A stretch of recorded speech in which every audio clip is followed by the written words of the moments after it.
नमस्कार, आप देख रहे हैं एसटीवी न्यूज। उत्तर बिहार की प्रमुख खबरों के साथ मैं हूं रणधीर कुमार। खबरों की शुरुआत करेंगे, लेकिन उससे पहले आज की सुर्खियों पर एक नजर।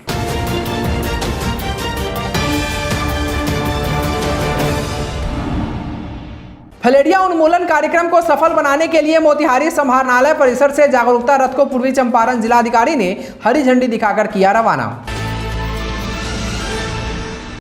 मोतिहारी शहर में आज का दिन रहा जाम के नाम। पहले उमस भरी गर्मी और फिर झमाझम बारिश के बीच तिलमिलाते दिखे जाम में फंसे लोग। मछली पालन के नवीनतम तकनीक से अवगत कराने हेतु 60 मत्स्य कृषकों के दल को जिलाधिकारी ने हरी झंडी दिखाकर किया रवाना। 2 किलो चरस के साथ एक तस्कर हुआ गिरफ्तार। बाइक भी पुलिस ने किया जब्त। सिकटा भिसवा बॉर्डर पर एसएसबी ने की कार्रवाई। मझौलिया थाना क्षेत्र के जलकर में जहर डालकर मछलियों को मारने का एक व्यक्ति पर लगा आरोप। पीड़ित ने थाने में दिया आवेदन। जांच में जुटी पुलिस। सुगौली पुलिस ने की कार्रवाई। आचार संहिता उल्लंघन को लेकर ट्रैक्टर व डीजे को किया जब्त। समकालीन अभियान के तहत मझौलिया पुलिस ने की कार्रवाई। 4 प्राथमिकी अभियुक्त को किया गिरफ्तार, भेजा जेल। सीतामढ़ी जिले के चर्चित राकेश झा हत्याकांड में शामिल कुख्यात को पुलिस ने किया गिरफ्तार। सीतामढ़ी एसपी ने प्रेस वार्ता कर दी विस्तृत जानकारी। सीतामढ़ी के लाल ने किया कमाल। जेईई मेंस एग्जाम में हासिल किया देश में पहला स्थान। पूर्वी चंपारण के रक्सौल में लाइलाज समस्या बना जाम। स्थानीय लोग सहित राहगीरों को होती है खूब परेशानी। सेवा और समर्पण अभियान के तहत रक्सौल विधायक प्रमोद कुमार सिन्हा के मौजूदगी में मनाया गया प्रधानमंत्री का जन्मदिन। आदापुर प्रखंड के प्रमुख कार्यकर्ताओं ने पोस्ट कार्ड भेजकर दी बधाई। घोड़ासहन प्रखंड के आंगनवाड़ी केंद्रों पर मनाया गया अन्नप्राशन दिवस। सभी केंद्रों पर 6 माह के बच्चों को दिया गया पूरक आहार। और आयुष डॉक्टर समूह नीमा मोतिहारी के तत्वाधान में एक कार्यक्रम का हुआ आयोजन। नीमा द्वारा कई डॉक्टरों को किया गया सम्मानित।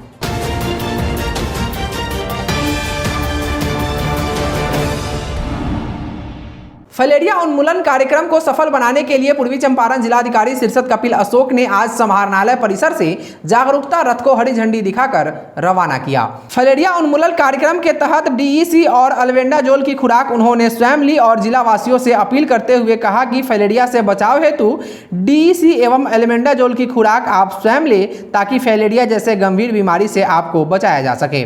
जिलाधिकारी ने कहा कि गर्भवती महिलाएं, गंभीर रूप से बीमार, 2 वर्ष से कम उम्र के बच्चों को ये दवा नहीं खिलाएं। फाइलेरिया उन्मूलन कार्यक्रम के तहत राज्य के 22 जिलों में यह अभियान चलाया जा रहा है। इस अवसर पर civil surgeon, DPM, WHO, UNICEF सहित जिला जनसंपर्क पदाधिकारी आदि उपस्थित थे।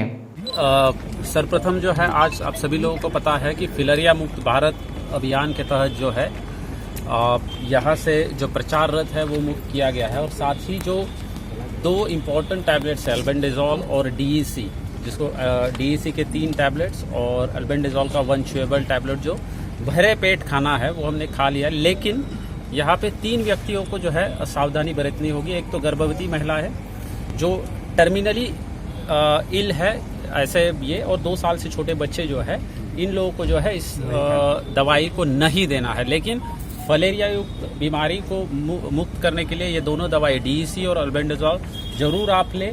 यहाँ से स्वास्थ्य विभाग बिहार सरकार के द्वारा जो प्रचार रथ किया है और हमारे जो स्वास्थ्य कर्मी हैं, आशा एवं आंगनवाड़ी सेविका अपने अपने क्षेत्र में ये दोनों दवाइयाँ आपको प्रोवाइड करेंगी। मेरा अनुरोध रहेगा कि निश्चित ये दवाइयाँ आप खाइए और स्वस्थ रहिए। Thank you. मोतिहारी शहर में आज का दिन जाम के नाम रहा। NH 28 पर दोपहर से लेकर शाम तक लंबी जाम लगी रही। पहले उमस भरी गर्मी और फिर झमाझम बारिश के बीच जाम में फंसे लोग तिलमिलाते दिखे। 4 से 5 घंटे जाम झेलने के बाद आखिरकार पहुंची प्रशासन किसी तरह जाम को छुड़वाने के लिए जद्दोजहद करती दिखी। गौरतलब है कि शहर में अक्सर ट्रैफिक रूल्स की धज्जियां उड़ाते मोटरसाइकिल, कार, टेम्पो और ऑटो रिक्शा चालक जाम की समस्या का कारण बनते हैं। बेतरतीब पार्किंग और ड्राइविंग के कारण अक्सर लोग अपने ही बुने जाल में फंस जाते हैं। ऊपर से ट्रैफिक नियम उल्लंघन में सख्त कार्रवाई नहीं होने के कारण अक्सर आम लोग ऐसी समस्याओं से दो चार होने को मजबूर रहते हैं। जिले भर में मछली पालन को नवीनतम तकनीक से अवगत कराने हेतु 60 मत्स्य कृषकों के दल को हरी झंडी दिखाकर समाहरणालय परिसर से पूर्वी चंपारण जिलाधिकारी शीर्षत कपिल अशोक ने रवाना किया। जिले के मत्स्य पालक मछली उत्पादन के लिए नई तकनीक सीखने के लिए मुख्यमंत्री भ्रमण दर्शन योजना अंतर्गत 2 दिनों के लिए मुजफ्फरपुर के बेनीबाद एवं दरभंगा जिले के बहेड़ी, जो मत्स्य हैचरी के हब के नाम से प्रचलित है, वहां मत्स्य कृषकों को प्रशिक्षण हेतु भेजा गया है। जिलाधिकारी सभी कृषकों को संबोधित करते हुए बोले कि इस योजना का मुख्य उद्देश्य किसानों को नवीनतम तकनीक से अवगत कराना है ताकि वे अपने जल स्रोतों में इसे लागू करते हुए लाभान्वित हो। इस योजना से मत्स्य क्षेत्र के उत्पादकता के साथ साथ उत्पादन में भी वृद्धि होगी तथा रोजगार के नए अवसर मिलेंगे। इस योजना के संबंध में विस्तृत चर्चा करते हुए जिला मत्स्य पदाधिकारी ने बताया कि योजना अंतर्गत ऑनलाइन के माध्यम से आवेदन प्राप्त हुए हैं। इस योजना अंतर्गत इच्छुक मत्स्य पालक जो निजी पट्टा पर अथवा सरकारी तालाब जलकर में मत्स्य पालन करना चाहते हैं तथा विभाग द्वारा संचालित योजनाओं का लाभ प्राप्त करते हुए जिला मत्स्य कार्यालय में आवेदन समर्पित किया हो, प्रखंड मत्स्यजीवी सहयोग समिति के प्रगतिशील सक्रिय सदस्य हैं, उनका चयन किया गया है। मत्स्य पालन विभाग मत्स्य प्रशिक्षण के तहत 60 लोगों का एक ग्रुप मुजफ्फरपुर और दरभंगा बहरी होते हुए जाएगी, जहां पे मत्स्य पालन से संबंधित और मत्स्य हैचरी से संबंधित सारी जानकारियां वहां पे दिया जाएगा। हम सभी किसान वहां पे जा रहे हैं। मत्स्य पालन के जो नवीनतम नए टेक्नोलॉजी से जो कैसे मतलब हम लोग अच्छा से उसका संवर्धन कर सकें, कैसे मत्स्य का सेलिंग कर सकें, उसका उत्पादन अधिक से अधिक कर सकें, इसके लिए सारे लोग वहाँ पे नवीनीकरण और सीखने के ट्रेनिंग कितने दिन तक चलेगी? 2 दिनों का ट्रेनिंग है सर। आज जाना और कल चले। 2 दिनों में यह मत्स्य की विभिन्न प्रक्षेत्र यथा सामयिक मत्स्य पालन, फीड मिल, मत्स्य हैचरी से संबंधित नवीनतम तकनीक सीखेंगे। इस अवसर पर मत्स्य पदाधिकारी योजना प्रभारी सुभाष कुमार, भारत दर्शन के दल नायक के रूप में ललित नारायण शाह, मत्स्य विकास पदाधिकारी ऋतिक कुमार, जिला जनसंपर्क पदाधिकारी गुप्तेश्वर कुमार आदि उपस्थित थे। पशु एवं मत्स्य संसाधन विभाग बिहार सरकार के द्वारा जो है कृषकों को, जो हमारे मत्स्यजीवी लोग हैं, इन लोगों को जो है भारत दर्शन, बिहार दर्शन प्रशिक्षण कार्यक्रम के तहत जो है दरभंगा एवं मुजफ्फरपुर भेजा जा रहा है। तेगड़ा, कतला, रोहू इत्यादि मछलियों के बारे में कैसे प्रोडक्शन हमको करना है, ये सारी जानकारी जो है वहाँ पे ऑन स्पॉट जो पोखर रहेंगे वहीं पे जो है ये जानकारी दी जा रही है। इसके साथ साथ हैचरी का कैसे संवर्धन करना है, इसके अलावा जो सेलिंग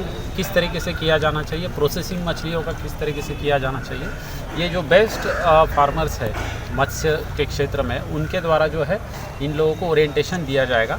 तो मुजफ्फरपुर और दरभंगा मिला के कुल 60 जो है यहाँ पे कृषक, मत्स्यजीवी जो हमारे कृषक है, इन लोगों को भेजा जा रहा है। पश्चिमी चंपारण जिले के सीमावर्ती क्षेत्र सिकटा बिस्वा बॉर्डर पर तैनात एसएसबी 47वीं बटालियन के जवानों ने 2 किलो चरस के साथ एक तस्कर को गिरफ्तार किया है। इसके साथ ही एक बाइक को भी जब्त की है। गिरफ्तार तस्कर की पहचान विनोद चौधरी पिता धूपा चौधरी हरिहरपुर सिकटा थाना क्षेत्र के रूप में हुई है। एसएसबी के उप कमांडेंट सतीश कुमार गुप्ता ने बताया कि गुप्त सूचना के आधार पर 2 किलो चरस के साथ एक तस्कर को बाइक सहित गिरफ्तार किया गया है, जिसे सिकटा थाने को सुपुर्द किया गया है। वहीं सिकटा थाना अध्यक्ष रमेश कुमार महतो ने बताया कि गिरफ्तार तस्कर के ऊपर प्रतिबंधित पदार्थ की तस्करी को लेकर एफआईआर दर्ज कर न्यायिक हिरासत में भेजा जा रहा है। पश्चिमी चंपारण जिला अंतर्गत मझौलिया थाना क्षेत्र के डुमरी महनवा वार्ड नंबर 7 निवासी बिरबल यादव के पुत्र शेषनाथ यादव ने थाने में एक आवेदन देकर जलकर में जहर डालकर मछलियों को मार देने का आरोप जय नारायण सहनी के पुत्र शंभू सहनी पर लगाया है। पीड़ित का आरोप है कि साजिश के तहत डाले गए जहर से लगभग 60 क्विंटल मछली मर गई है, जिससे लगभग 5 लाख की क्षति हुई है। जलकर हम जोते नहीं जावना में 3 रोज पहले शंभू सोहनी पिता जय नारायण सोहनी हथियार लगौले रहलन, मछली मुआवत रहलन, पकड़ के ले गईनी। ले गईला के बाद गांव के लोग मर गुहार लगौलक, पंचायती कैले जे पहले बा इनका के छोड़ देवल जाओ, छोड़ देनी। ओकरा बाद दुश्मनी के नियत से ले जाके दावा डाल देलन।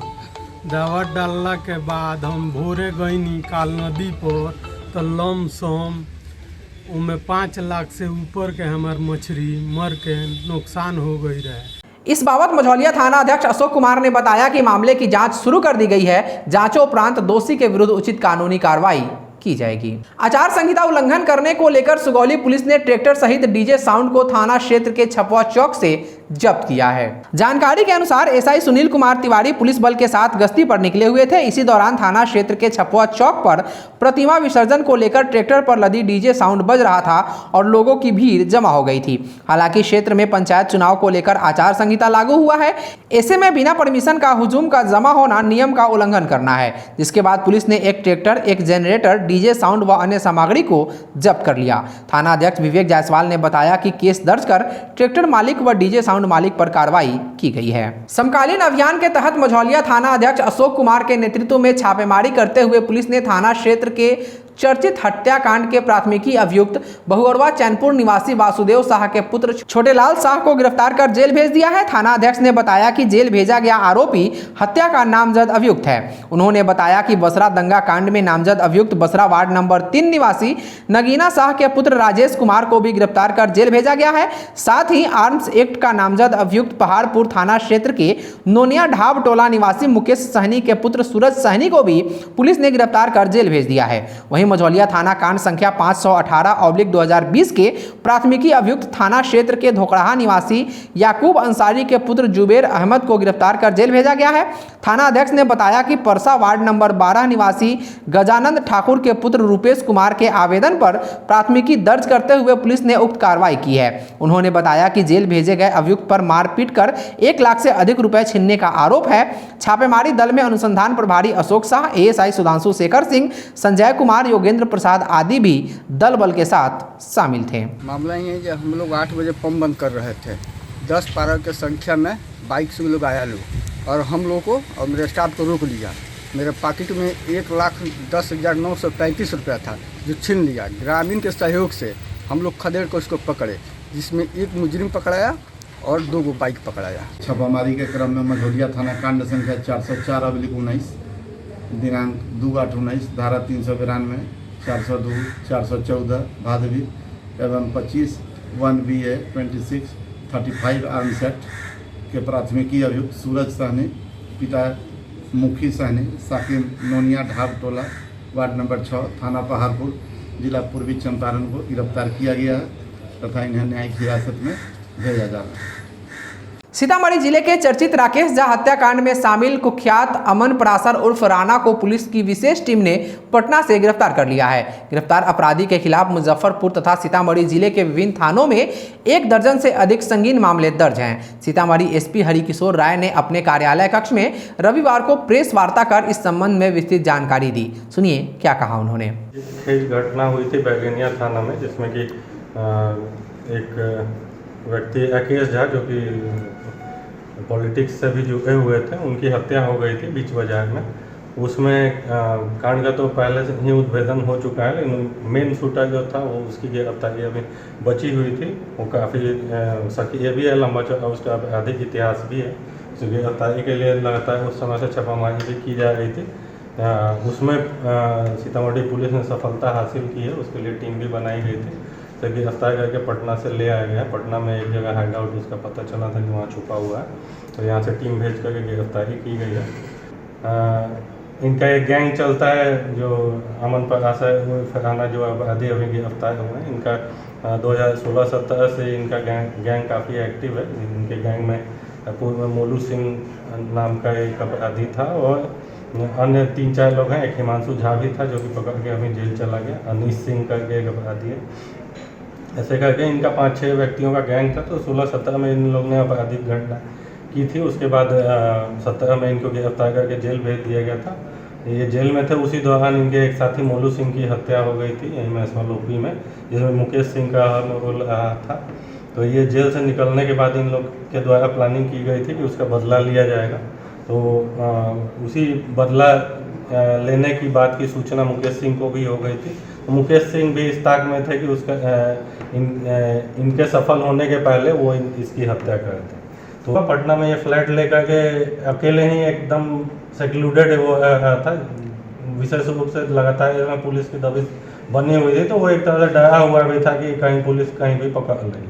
तो पटना में वो अकेले ही आया था पेइंग गेस्ट के तौर पे, जैसा इसने बताया कि लगभग 5,000 के आसपास इसका महीने का इंटोट देता था और वहीं पे आता था। इसी दौरान उसने 1-2 बार प्रयास किया वही अंदाजी से पैसा वसूलने का, लेकिन इसको पैसा उसमें एक बार अटैम्प्ट लिया तो उसमें पुलिस ने छापामारी करके इसके एक साथी को पकड़ लिया।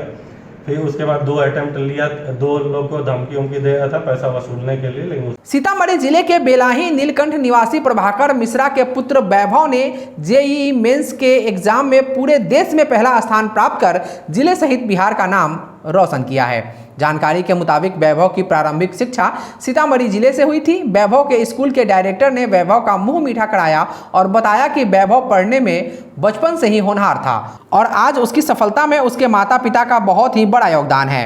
वैभव ने कहा कि जो भी लड़के एकाग्रता के साथ पढ़ाई करेंगे वे सफल होंगे। जिले के पुलिस अधीक्षक हरिकिशोर राय सहित अन्य ने उन्हें बधाई और शुभकामनाएं दी हैं। Okay, Vaibhav, he's an excellent student from the beginning. What he started in our school from the lower classes till now, he's always made us proud, and now he has made Sitamarhi, India proud also because he's the topmost.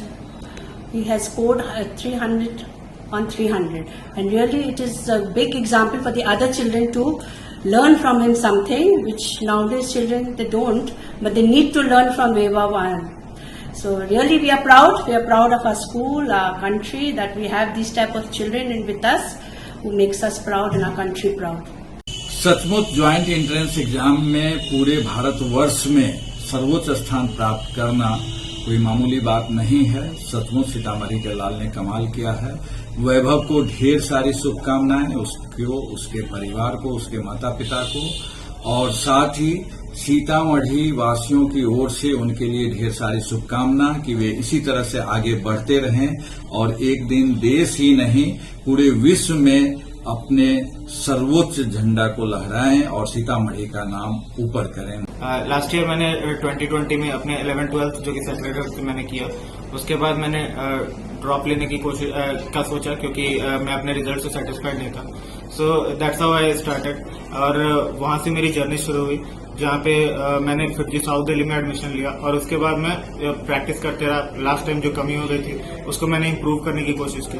Definitely काफी important part होता है हमारे चारों तरफ जो environment है उसका, तो उस इन्वायरमेंट को मेंटेन करने में मेरे मम्मी पापा का काफी योगदान रहा। टीचर्स काफी सपोर्टिव थे क्योंकि चारों तरफ से मुझे सपोर्ट मिल रहा था, तो मुझे भी प्रैक्टिस करने की काफी मोटिवेशन मिलती रहती थी और डेफिनेटली मैं हमेशा प्रैक्टिस करता रहता था, जो कि एक बहुत इंपॉर्टेंट पार्ट है हमारी जर्नी का और काफी क्रूशियल पार्ट है जो कि हमें डेफिनेटली फॉलो करना चाहिए और टीचर्स के गाइडेंस को भी कंटिन्यूअसली हमें फॉलो करते रहना चाहिए क्योंकि टीचर्स हमसे काफी ज्यादा एक्सपीरियंस होते हैं। तो और प्रैक्टिस जहां तक की बात है कि प्रैक्टिस हमें कंटिन्यूअस करती रहनी चाहिए, तो फिटजी के पैकेजेस वगैरह जो है या फिर हमारे टेस्ट सीरीज जो है काफी ज्यादा इंपॉर्टेंट होते हैं और हम कंटिन्यूअसली उससे प्रैक्टिस मैंने किया तो मेरे लिए वो काफी ज्यादा फायदेमंद साबित हुआ। और डेफिनेटली मैं इसका श्रेय अपने माता पिता, अपनी बहन जिसके साथ में अक्सर डिस्कशन वगैरह करते रहता था उसको देना चाहूंगा, अपने टीचर्स को देना चाहूंगा जो कि काफी ज्यादा सपोर्टिव थे।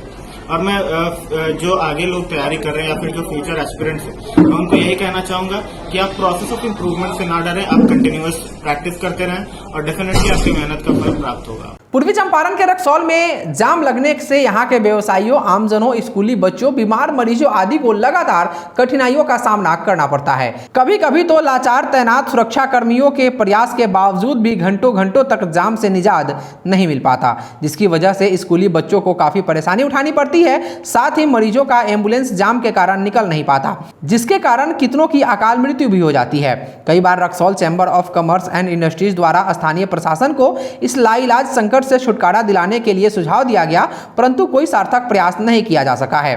स्थानीय लोगों की माने तो मनमौजी बस चालकों, अवांछित स्टैंड इंचार्जों, ई रिक्शा चालकों तथा घोड़ा गाड़ी वालों के द्वारा प्रस्तावित स्टैंड को छोड़कर मुख्य सड़क के मेन रोड नहर चौक, बाटा चौक पर सड़कों को पूरी तरह से अवरुद्ध कर घंटों खड़े रहने से हमेशा जाम लगती है। स्थानीय व्यापारियों द्वारा अपने दुकान के सामने गाड़ी नहीं लगाने के लिए कहने पर उग्र एवं झगड़ालू स्वभाव के इंचार्जों द्वारा अभद्रता के साथ साथ लड़ाई करने पर भी उतारू हो जाते हैं, जिससे सीधे सीधे व्यवसायी अपने व्यापार में काफी घाटा उठाते हैं।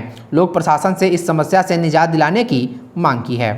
प्रधानमंत्री नरेंद्र मोदी के जन्मदिन के अवसर पर चलने वाले सेवा और समर्पण अभियान के तहत रक्सौल विधायक प्रमोद कुमार सिन्हा के मौजूदगी में आदापुर प्रखंड के प्रमुख कार्यकर्ताओं द्वारा पोस्ट कार्ड भेजकर प्रधानमंत्री को जन्मदिन की बधाई दी गई और प्रधानमंत्री गरीब कल्याण अन्न योजना के अंतर्गत शक्ति केंद्र प्रमुखों को वितरण करने हेतु खाद्यान्न थैला दिया गया। इस अभियान का दूसरा दिन रक्सौल विधानसभा के आदापुर प्रखंड के भाजपा कार्यालय में संपन्न हुआ। इस दौरान सांसद प्रतिनिधि सह जिला प्रवक्ता राजकिशोर राय उर्फ भगत जी, प्रदेश कार्यकारी सदस्य लालबाबू सिंह, पंचायती राज प्रकोष्ठ से बिहार प्रदेश मुखिया प्रभारी व भिलाही मुखिया अजय पटेल, भाजपा नेता राजकुमार गुप्ता, आदापुर प्रखंड के मंडल अध्यक्ष सुभाष सिंह, सभी शक्ति केंद्र प्रमुख आदि उपस्थित रहे। घोड़ासहन प्रखंड के सभी आंगनवाड़ी केंद्रों पर अन्नप्राशन दिवस मनाया गया। इस अवसर पर सभी केंद्रों पर 6 माह के बच्चों को पूरक आहार दिया गया एवं शिशु के 6 माह पूरे होने के बाद उन्हें बेहतर पोषण के लिए जरूरी पूरक पोषाहार के विषय में जानकारी भी उनके परिजनों को दी गई। प्रखंड क्षेत्र के 14 पंचायतों में स्थित सभी आंगनवाड़ी केंद्रों पर आयोजित कार्यक्रम के दौरान काफी संख्या में महिलाएं मौजूद थीं। पोषक क्षेत्र की लाभुक महिलाओं के 6 माह के बच्चों को खीर खिलाकर इसकी शुरुआत की गई। इस दौरान अन्य धात्री माताओं को भी पूरक आहार के विषय में एवं साफ सफाई के बारे में जानकारी दी गई। धात्री माताओं को उबली हुई सब्जी, दलिया एवं अन्य पूरक आहार भी दिया गया। इस दौरान केंद्र संख्या 41 पर पहुंची सीडीपीओ पिंकी कुमारी ने बताया कि बच्चों को कुपोषण से बचाने के लिए 6 माह तक सिर्फ स्तनपान एवं इसके बाद स्तनपान के साथ साथ पूरक आहार बहुत जरूरी होता है। 6 माह से 23 माह तक के बच्चों के लिए यह अति आवश्यक है। 6 से 8 माह के बच्चों को दिन भर में 2 से 3 बार एवं 9 से 11 माह के बच्चों को 3 से 4 बार पूरक आहार के साथ 12 माह से 2 साल तक के बच्चों को घर में पकने वाला भोजन भी देना चाहिए। इस दौरान शरीर एवं दिमाग का विकास तेजी से होना शुरू होता है। महिला पर्यवेक्षिका हिना कैसर व राजश्री कुमारी ने बताया कि स्तनपान के साथ ऊपरी आहार की भी जरूरत होती है। इसके लिए नियमित रूप से धात्री माताओं को इसके विषय पर जानकारी दी जाती है। आयुष डॉक्टर समूह नीमा मोतिहारी के तत्वाधान में रविवार संध्या मोतिहारी स्थित होटल आदित्य इंटरनेशनल में एक कार्यक्रम का आयोजन किया गया। इस कार्यक्रम में कोरोना काल में चिकित्सा के क्षेत्र में बेहतर योगदान के लिए नीमा द्वारा कई डॉक्टरों को सम्मानित किया गया। वहीं इस कार्यक्रम में एक साइंटिफिक सेशन भी रखा गया था, जिसके तहत किडनी स्टोन विषय पर मोतिहारी के प्रसिद्ध यूरोलॉजिस्ट डॉक्टर मंजर नसीम और गैस्ट्रो विषय पर मुजफ्फरपुर के प्रसिद्ध DM gastro doctor Amritesh Kumar ने अपने विचार रखे। देखिए, आज का जो प्रेजेंटेशन था हमारा स्टोन मैनेजमेंट के ऊपर था, जो इस एरिया में बहुत ही कॉमन एक डिज़ीज़ है। ऑलमोस्ट 10-20% लोग यही सिम्टम से ग्रसित होते हैं। स्टोन जो जनरली स्टोन जो है ये किडनी के अंदर या उसके नीचे नलकियों में या ब्लडर में या फिर उसके नीचे जो पैसेज होता है यूथ्रल, उसमें बनता है या आकर के लॉज हो जाता है और उससे काफ़ी परेशानी होती है, मरीज़ काफ़ी बेचैनी में रहता है। तो उसी पर हम लोगों ने एक यहाँ पे लर्निंग प्रोसेस के तहत एक प्रोग्राम रखा था, जिसमें मेरा उस पर एक प्रेजेंटेशन था और हमें उम्मीद है कि लोगों ने जो ऑडियंस है इनको काफ़ी उससे फ़ायदा होगा उनके डे टू डे प्रैक्टिस में। ये बेसिकली मैं ये बताना चाह रहा हूँ कि हम लोगों के बीच में एक मिसनोमर है कि सब लोग कहते हैं गैस की दवा, वो बेसिकली गैस की दवा होती ही नहीं है। ये सीट सप्रेसिव थेरेपी होती है और बहुत सारे ऐसे मरीज होते हैं जिनको ये थेरेपी देने के बाद भी फेलियर होता है। उन सभी पेशेंट में जैसे लोग पेंटोप्राजोल खा लेते हैं लेकिन फिर भी जलन होती रहती है। क्यों जलन का क्या कारण है जिसमें होती रहती है, उसमें क्या सोचना है डॉक्टर को और आगे क्या करना है, यही बताने के लिए मैं यहाँ पे आया हूँ। मौके पर नीमा मोतिहारी से जुड़े सभी पदाधिकारियों, सदस्यगण सहित चंपारण के जाने माने सर्जन और रहमानिया मेडिकल सेंटर के निदेशक डॉक्टर तबरेज अजीज भी मौजूद थे। खुशी की बात है कि आज नीमा ने और एक आयोजन किया जो डॉक्टर्स ने कोरोना में सेकेंड वेव में काम किया है और उसको सम्मानित किया। ये बहुत अच्छी बात है और इसके लिए मैं इन लोगों का शुक्रगुजार भी हूँ और इन लोगों ने बहुत अच्छा आयोजन किया है। कोविड के 3rd वेव को लेकर के थोड़ी बातें चल रही हैं, इसके रिगार्डिंग कुछ इन्फॉर्मेशन है? तो अभी तो कोई ऐसा गवर्नमेंट का ऐसा गाइडलाइंस आया नहीं है, इसलिए जब आएगा तो उसको भी फेस किया जाएगा और सब डॉक्टर्स फेस करें, उसके तैयार हैं लोग। वहीं इस कार्यक्रम में नीमा जैसे संगठन की बुनियाद रखने वाले शहर के जाने माने doctor Movin Hashmi, doctor Jalaluddin, doctor के.एन. झा को सम्मानित किया गया।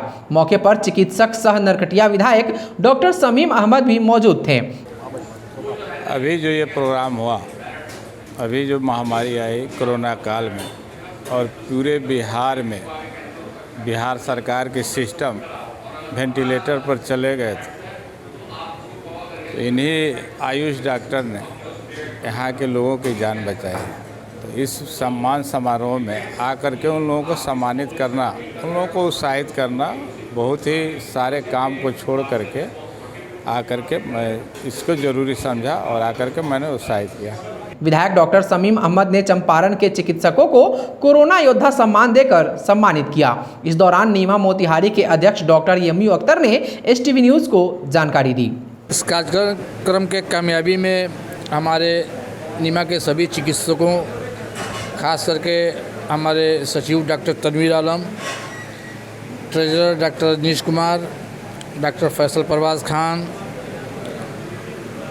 Doctor R Chaurasia, doctor Syed Mohammad Minnatullah sahab, doctor Naushad Alam, इन सारे लोगों का योगदान रहा और इन लोगों के योगदान से हमारा प्रोग्राम बहुत सफल रहा और आइंदा भी इस तरह का आयोजन हम लोग करते रहेंगे।